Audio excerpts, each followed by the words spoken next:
እና ጸጉሯሙ ልጅ በዚህ ሕክምና ምክንያት መላጣ ሆኗል። ለኩኛ ያለው ፍቅር ይለያል። የወልቭስ ደጋፊ ነው።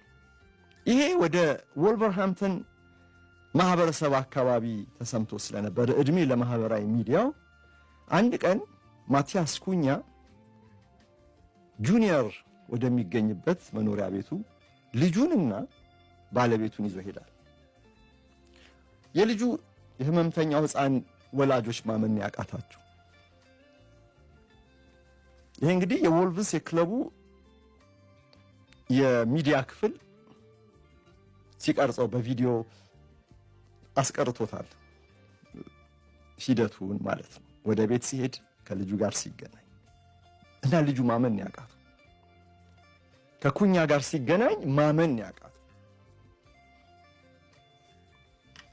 ማሊያ ፈርሞ ሰጠው፣ አጽናናው፣ አወራው፣ አነጋገረው። በኋላ ልጁ ምን አለው?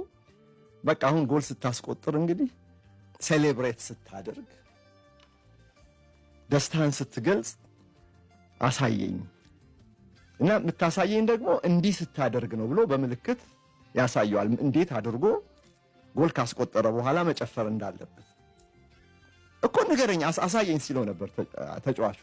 ወይ ቪዲዮ ላክልኝ እንዴት መጨፈር እንዳለብኝ፣ አስቆጥሬ ያችን ጎል ላንተ ማስታወሻ አውላታለሁ፣ አንተ በምትፈልገው መልኩም ደስታዬን እገልጻለሁ ይለዋል።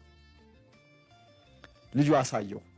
የላይኛው የግራ እጁን መዳፉን ዘረጋና በመዳፉ ስር የቀኝ እጁን መዳፍ አቁሞት ከጣቱ ጋር አገናኝቶ ቲ መልክ አሰርቶት ልክ እንደዚህ አድርገህ ደስታን ግለጽልኝ ይለዋል። ከዛ በቀጣዩ ጨዋታ ከቦርንመዝ ጋር ወልቭስ ሲጫወት እንደ አጋጣሚ ኩኛ ጎል አስቆጠረና ልጁ እንደሚፈልገው አደረገለት። ዓለም ይሄን አየ እና የሚገርማችሁ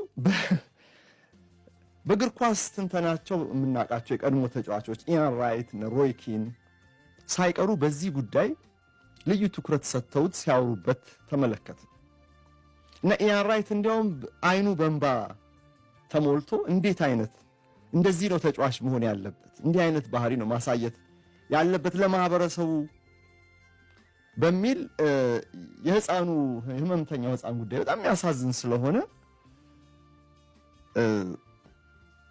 ስሜቱ ሲፈተን ይታያል። የኢያን ራይት ጉዳይ ላይ ገርመን ይችላል። ሁሌ የምናውቀው ሮይ ኪን ግን በጣም ጠንካራ የሆነ ስብዕና ያለው ኮስታራ ሰው ነው።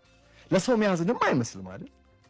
እሱ እንኳን ተነከዋል በዚህ ጉዳይ። ከዛ ወላጆቹ ደግሞ የተናገሩት ነገር አለ። ከዚያ በኋላ ልጄ እንደምታዩት አሉ እናት ክሎይ፣ ልጄ እንደምታዩት ከሙሉ ጸጉር አሁን ወደ ሙሉ መላጣነት ተለውጧል። ከባድ የሕክምና ክትትል ላይ ነው።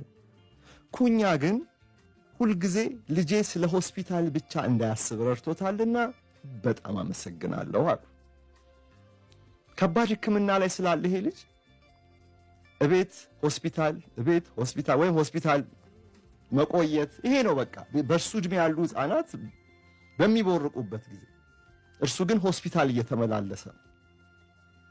ወደዚህ ዓለም መምጣቱ እንደዚህ አይነት ክፉ ዕድል እንዲገጥመው አደረገው እና ልጁ ግን እንዲጽናናና ስለ ከሆስፒታል ውጪ እንዲያስብ አድርጎታል ኩኛ ነው እናትየው የሚሉት። የልጁ አያትም እንዲሁ ተጫዋቹን አመስግነው አይጨርሱም። እነርሱም ቢሆኑ የወልቭስ ደጋፊዎች ናቸው እና ይህ ሁሉ ቪዲዮ በወልቭስ ቴሌቪዥን ላይ ይፋ በመሆኑ ሁሉም ተመለከተውና ለካ ከዛ ከሴሌብሬሽኑ ጀርባ እንዲህ ያለ ታሪክ አለ።